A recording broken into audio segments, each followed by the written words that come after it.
JCB ચાલકની જોખમી સવારીનો video viral થયો છે। ખોડિયારનગર 4 રસ્તાથી દરજીપુરા જવાના રોડ પરનો વિડીયો છે। જેસીબી ચાલક શ્રમિકોને જોખમી રીતે બેસાડી જતો જોવા મળ્યો છે। પોલીસે આરટીઓ તંત્રની બેદરકારીના કારણે જેસીબી ચાલક બેફામ આવી જોખમી સવારીથી કોઈનો જીવ જશે તો કોણ જવાબદાર તેવા સવાલો ઉઠી રહ્યા છે। હાલમાં જેસીબીમાં આગળ અને પાછળ અનેક લોકોને જોખમી રીતે બેસાડવામાં આવ્યા હોવાનો આ વિડીયો જે છે તે વાયરલ થઈ રહ્યો છે। વડોદરાના ગંભીરા બ્રિજ અંગે સૌથી મોટા સમાચાર। ટૂંક સમયમાં જૂનો બ્રિજ પુનઃ શરૂ થશે। ફેબ્રુઆરી મહિનામાં જ બ્રિજ ફરી શરૂ થાય તેવી શક્યતા છે। જૂના બ્રિજના તૂટેલા ભાગ પર સ્ટીલનું માળખું મુકાશે। બ્રિજ માટે સ્ટીલનું માળખું તૈયાર કરી દેવાયું છે। બ્રિજ પર ડામરનું કાર્પેટિંગ પણ કરી દેવાયું છે। રાત દિવસ એન્જિનિયર અને કામદારો કરી રહ્યા છે કામ। જૂના બ્રિજની સાથે નવા બ્રિજની કામગીરી પણ પૂરજોશમાં હોવાની જાણકારી મળી રહી છે। આ દ્રશ્યો જોઈ રહ્યા છો કે જેટલો સ્પાન વચ્ચેનો તૂટીને પડી ગયો હતો ત્યાં આગળ એક આખું સ્ટીલનું માળખું તૈયાર કરવામાં આવ્યું છે કે જે મૂકવામાં આવશે। તેની સિવાય એક તરફ નવો બ્રિજ બનાવવાનું કામગીરી શરૂ કરવામાં આવી છે। ખૂબ જ મોટા સમાચાર। ન્યૂઝ 18 સંવાદદાતા હાર્દિક અમર से જોડાઈ ગયા છે। હાર્દિક, એક રાહતના સમાચાર તમામ લોકો માટે જે ત્યાંથી પસાર થઈને જઈ રહ્યા છે, શું જાણકારી ક્યાં સુધીમાં શરૂ થઈ શકે? બિલકુલ સિદ્ધાર્થ, જો આ સમાચાર એટલા માટે મોટા અને મહત્વના શકાય કારણ કે તમને ખ્યાલ હોય તો ગઈકાલે જ આ જે બ્રિજ છે એની નીચેથી જે નદી પસાર થાય છે ત્યાંથી આ નાવડી લઈને કેટલાક લોકો જતા હતા અને ઓવરલોડ પેસેન્જર હોવાના કારણે જે નાવડી જે છે તે પલટી ખાઈ ગઈ હતી। લોકો જ્યારથી આ બ્રિજ તૂટ્યો છે ત્યારથી જ જીવના જોખમે અહીંયાથી અવર જવર કરવા માટે મજબૂર બન્યા છે। ત્યારે આ સૌથી મોટા અને રાહતના સમાચાર ત્યાંના સ્થાનિક લોકો માટે કહી શકાય। બ્રિજ બનાવવાની જે કામગીરી જે છે પૂરજોશમાં ચાલી રહી છે। જૂના બ્રિજના તૂટેલા ભાગ પર સ્ટીલનું માળખું પણ જે છે તે મૂકવાની તૈયારીઓ જે છે તે પૂરજોશમાં કરવામાં આવી રહી છે। અને તમે કીધું પ્રમાણે કે જે કર્મચારીઓ છે, એન્જિનિયર્સ છે, તે રાત દિવસ મહેનત કરી રહ્યા છે અને જે દિવસે આ ઘટના ઘટી હતી ત્યારથી જ રાજ્ય સરકાર જે છે ત્યાં બ્રિજને લઈને ખૂબ જ ગંભીર છે, ઘટનાને લઈને ખૂબ જ ગંભીર છે, જેથી ત્યાંના સ્થાનિક લોકોની મુશ્કેલીમાં વહેલી તકે ઘટાડો થાય, અવર જવર માટે રસ્તો બને તેની વ્યવસ્થા જે છે તે અત્યારે કરવામાં આવે તેવા પ્રકારના પ્રયત્નો જે છે તે તાત્કાલિક ધોરણે કરવામાં આવી રહ્યા છે। આભાર સમગ્ર માહિતી બદલ। તો હાલમાં જે બ્રિજ છે તેની કામગીરી ખૂબ જ પૂર્ણતાને આરે જોવા મળી રહી છે। ટૂંક સમયમાં બ્રિજ ફરી એક વખત જે જૂનો બ્રિજ હતો તે શરૂ થઈ જશે। નવા બ્રિજનું કામ પણ પૂરજોશમાં ચાલી રહ્યું છે। બંધારણ ભંગ સામે ઠાકોર સમાજનો કડક નિર્ણય। બનાસકાંઠાના ડીસાના જાબડિયામાં લેવાયો છે નિર્ણય। દોષિતોને 1 વર્ષ માટે સમાજ બહાર મૂકવા નિર્ણય। સામાજિક, આર્થિક, ધંધાકીય બાબતમાં સહકાર નહીં, જે પણ વ્યક્તિ સાથ આપશે તેને પણ દોષિત ગણાશે। સોશિયલ મીડિયામાં પણ દોષિતોના બોયકોટનો નિર્ણય કરવામાં આવ્યો છે।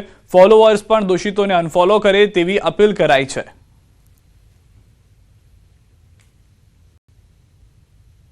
ઠાકોર સમાજ તેમને 1 વર્ષ માટે જ્ઞાતિ બહાર એટલે કે નાત બહાર મૂકવાનો નિર્ણય કરે છે।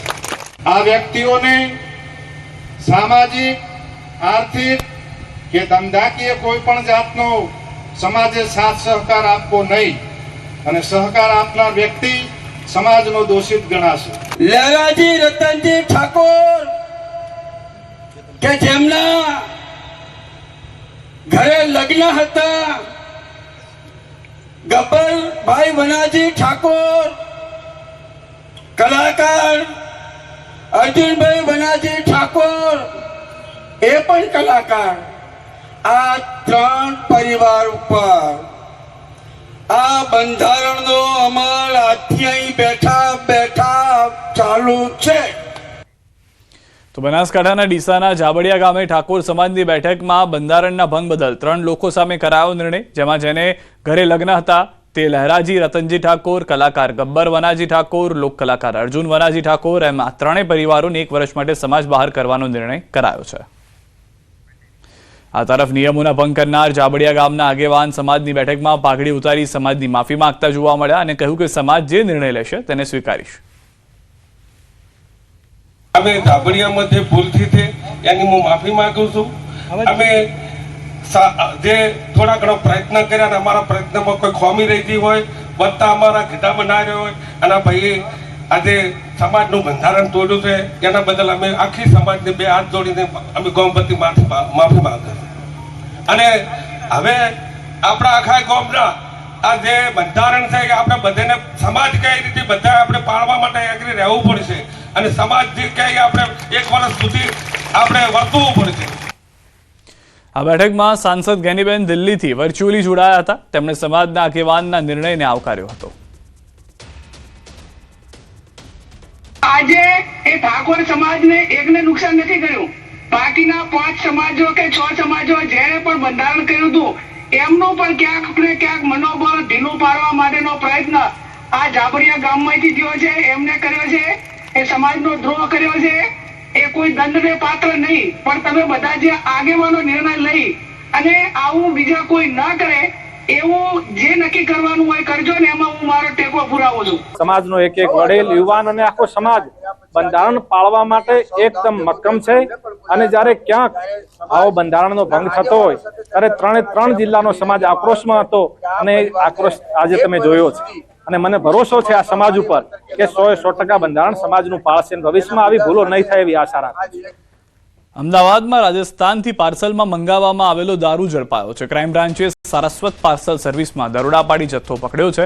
3 લાખથી વધુના દારૂ સાથે મહેમૂદ શેખની ધરપકડ. પાર્સલની આડમાં દારૂની હેરાફેરીનું મોટું નેટવર્ક પર્દાફાશ. દારૂનો જથ્થો મોકલનાર રાજસ્થાનનો મુખ્ય સપ્લાયર હાલ ફરાર છે. ક્રાઇમ બ્રાન્ચે કુલ રૂપિયા 3.63 લાખનો મુદ્દામાલ જપ્ત કરી કાર્યવાહી કરી છે.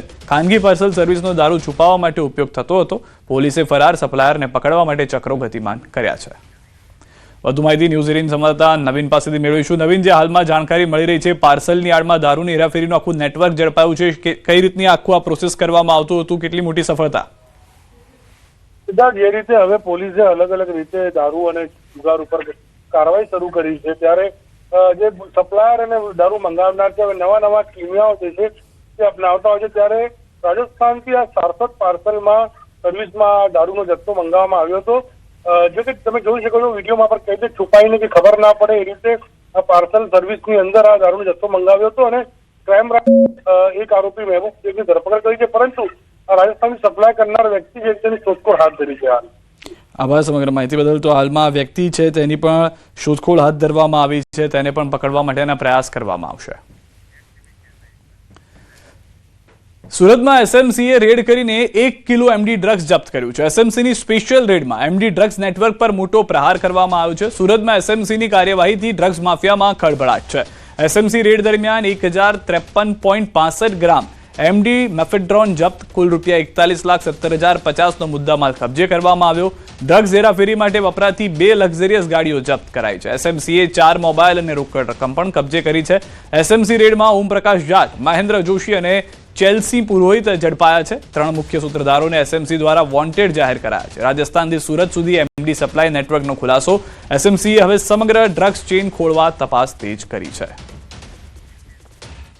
વધુ માહિતી ન્યૂઝ 18 સંવાદદાતા કીર્તેશ પાસેથી મેળવીશું. કીર્તેશ, જે ડ્રગ્સ પરની સ્ટ્રાઇક છે તે સુરતમાં યથાવત જોવા મળી રહી છે, શું વધુ માહિતી?